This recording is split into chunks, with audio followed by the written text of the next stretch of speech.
আমি কিন্তু মাত্র ৩,০০০ টাকার চাকরি করতাম। বা আমার বাবার একটা বাইক ছিল, বাইকটা হচ্ছে 18 বাইক, ডায়ান ডায়ান। এত ঝাংড়ি বাইক আমি জন্মেও দেখি নাই। স্টার্ট দিয়ে এখান থেকে যাই 1 কিলো গিয়ে আবার বন্ধ হয়ে যায়, ওখানে গিয়ে আবার এমনে ঝুকাই, তেল আছে তাও চলে না।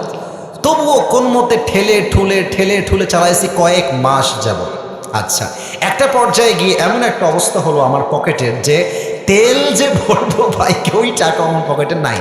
তা আব্বাকে বললাম, আব্বা मैं माफ़ी भी मांगता हूँ, দোয়া भी मांगता हूँ, আমার দ্বারা এই বাইক আর চলবে না, তোমার বাইক তুমিই রাখো। তা আব্বা বললো, কি করব বাইকটা, আমার পায়ে তো ব্যথা, আমি তো হার্টের রোগী, এটা কি সেল করে দেব? বললাম, বিক্রি করে দাও, আমি এটা বিক্রি করে সাইকেল কিনবো, সাইকেলের চাইতে ভালো হবে আমার জন্য। তো যাই হোক, বাইকটা বিক্রি করব ভাব, মানে এটা এইভাবে কখনো আমি আগে কোনো মাহফিলে বলি নাই, এতটা ব্যাখ্যা দিয়ে বলি নাই, আজকে বলছি বাইকটা বিক্রি করে দিব অভাবের জন্য। বাট বিশ্বাস করেন সেই সময়টা প্রতিদিন তাহাজ্জুদ করতাম, প্রতিদিন আল্লাহকে বলতাম যে আল্লাহ তুমি আমাকে কবুল করো, আমার চেষ্টা কবুল করো।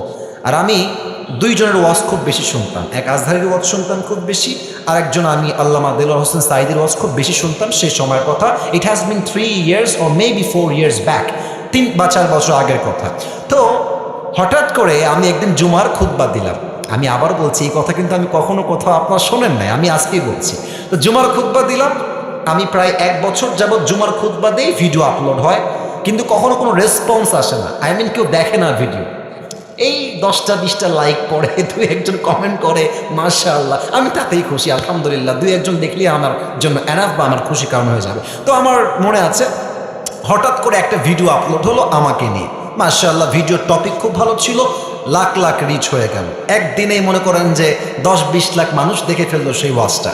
পরে মিডিয়ার থেকে আমাকে কল দেওয়া হলো যে আপনি জুমা পড়ান কোথায়, আমরা আপনার ভিডিও রেকর্ড করব। তো অনেক বড় একটা মিডিয়া আমাকে বললো যে আপনার ভিডিও একটা আপলোড দিব, আপনি ইনশাআল্লাহ অনেক দূর যাবেন, আপনার জন্য অনেক বেশি কাজ আসবে, আপনি কাজ করতে পারবেন আপনার দাওয়াতি ফিল্ডে। তো একটা মাহফিল করলাম, মাহফিলটা ছিল পাবনায়।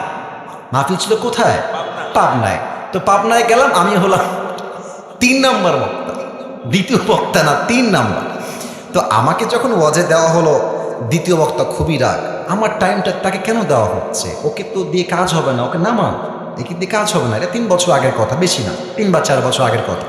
তো আমি ওয়াজ শুরু করলাম, কি বলবো, নিজের কথা বলছি না বা এটা আল্লাহ রহমত বলছি বলতে পারেন, আমি আধা ঘন্টা ওয়াজ করেছি, প্রত্যেকটা যুবক, আমি নেমে গেছি ওরা উঠে গেছে, মানে এই হুজুরকে আমরা ছাড়বো না, নেমে গেলাম, সেটা আপলোড হলো ইউটিউবে। হঠাৎ করে একদিন আমার বাসা ছিল রাজশাহীতে, রাজশাহীর আমাদের মেইন শহরে বাসা, আমার আব্বা জুমার খতিব এবং আমার আব্বা একটা মাদ্রাসার প্রিন্সিপাল। তো আমি বাইপাস দিয়ে যাচ্ছি বাইক নিয়ে, ভাই আমার কাছে কিছুই নাই, বিশ্বাস করে, না আছে টাকা, আর আমার 2টা সাদা পাঞ্জাবি ছিল, আর আমি যেই জুমার খুতবা দিতাম, জুব্বা যে পরবো, জুব্বাও ছিল না ভালো, আমার বন্ধু থেকে জুব্বা ধার নিয়ে আসতাম যে বন্ধু দে, জুব্বাটা পরে মাহফিল করব বা একটু দোয়া করব, এই ওয়াজ হবে, আবার তোকে জুব্বা দিয়ে যাব। তো আমি এই অবস্থায় মাহফিলের জন্য বা রাস্তা দিয়ে হাঁটতেছি, তো হঠাৎ করে আমার কাছে একটা কল আসলো, বললো আপনি কি আবরারুল হক আসিফ বলছেন? এটা অনেক আগের কথা, আমার ক্যারিয়ার কিন্তু শুরু হয় না। বললাম জি ভাইয়া, আমি আবরারুল হক আসিফ বলছি, আপনি কে?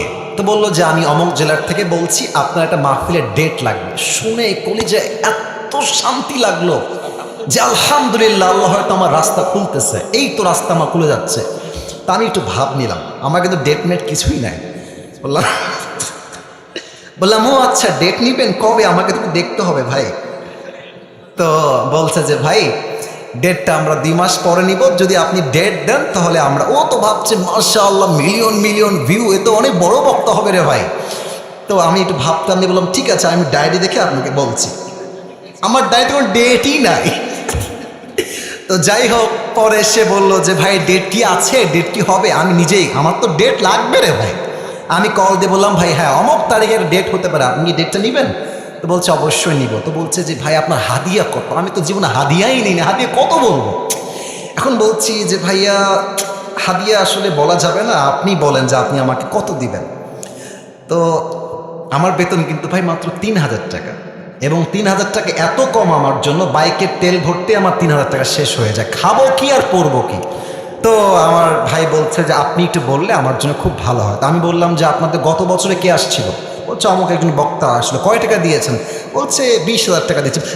মনে বলছি 20,000 টাকা, আর ওকে বলছি ভাই এটা কোনো টাকা হইল?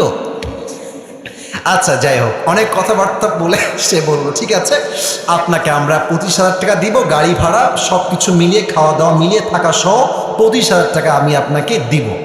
তো বললাম দিব বললেই তো হবে না ভাইজান, আপনাকে তাকে অ্যাডভান্স করতে হবে, না আমি প্রোগ্রামটা কনফার্ম মনে করব কেমন করে।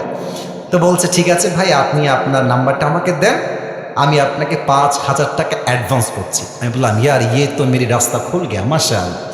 তো বলছে ঠিক আছে আমি আপনাকে দিচ্ছি, নাম্বারটা আমাকে পাঠান। তো নাম্বার দিলাম, 3 দিন কোনো খবর নাই। মনটা আবার খারাপ, জানলাম ডেটটা কি তাহলে পাবোই না। তো 3 দিন পরে আবার আমার ভাই কল দিয়ে বলছে প্রিয় ভাই আপনাকে তো আমি টাকা দিব, বাট আমি টাকা তুলতে পারি নাই এলাকার থেকে, তাই টাকাটা দিতে পারি নাই। তো মার্শাল্লাহ সবাই আমাকে টাকা দিয়ে দিয়েছে, আপনার নাম্বারে আমি এখনই টাকা পাঠাচ্ছি।